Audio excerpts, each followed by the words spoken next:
Assalamualaikum warahmatullahi wabarakatuh. Tahukah anda tentang tragedi berdarah di sebalik topi yang berbentuk kun yang selalu kita pakai di majlis hari jadi? Saksikan video ini sehingga habis. Setiap kali menyambut majlis hari jadi dan sebagainya, topi berbentuk kun sering digunakan. Memang nampak menceriakan majlis. Namun tahukah anda sejarah hitam di sebalik topi kun itu? Untuk pengetahuan anda, topi kun ada kaitannya dengan sejarah penindasan terhadap umat Islam di Sepanyol suatu ketika dahulu. Topi berbentuk kun itu dipanggil San Benito.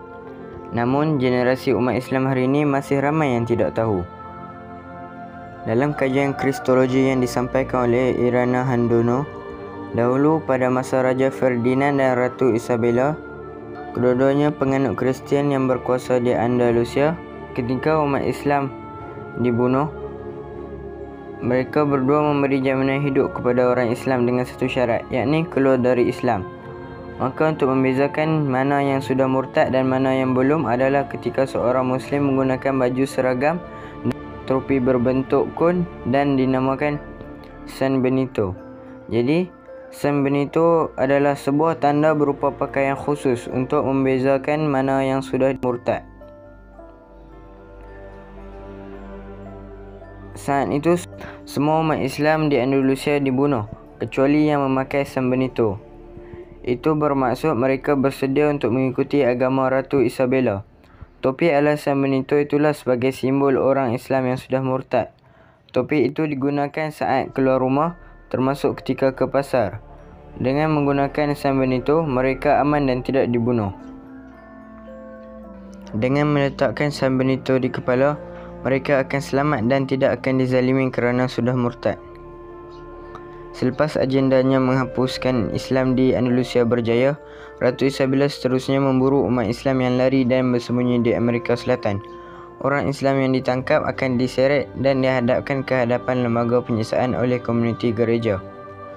Padri pertama yang dilantik Ferdinand dan Isabella untuk melaksanakan penyiksaan itu bernama Torquemada, seorang Yahudi yang dikenali sebagai pembunuh umat Islam Andalusia. Namun, bukan orang Islam sahaja yang diseret oleh lembaga penyiksaan, tetapi juga orang Yahudi yang enggan masuk Kristian. Ada yang dibakar hidup-hidup, ada yang diseksa dengan memasukkan kayu runcing melalui dubur, dan ada yang dipatahkan kaki serta tangan mereka. Begitulah kejamnya penyiksaan mereka kepada yang menolak Kristian ketika itu. Peristiwa kekejaman ini berlaku kira-kira 6 abad yang lalu dan masa terus berlalu. Ramai di antara kita yang barangkali tidak pernah mengetahui akan sejarah topi ini. Lantas ramai di antara kita, masyarakat Islam di zaman sekarang, yang masih memakai topi ini semasa sambutan-sambutan dan majlis tertentu.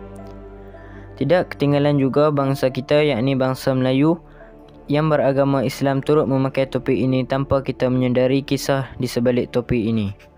Diharapkan selepas kita mendengar kisah ini, sama-samalah kita membuat perubahan ke arah yang lebih baik. Sama-sama kita doakan semoga kita semua dikurniakan hidayah oleh Allah untuk terus istiqamah melakukan hal-hal yang baik. Sekian. Wassalamualaikum warahmatullahi wabarakatuh. Terima kasih.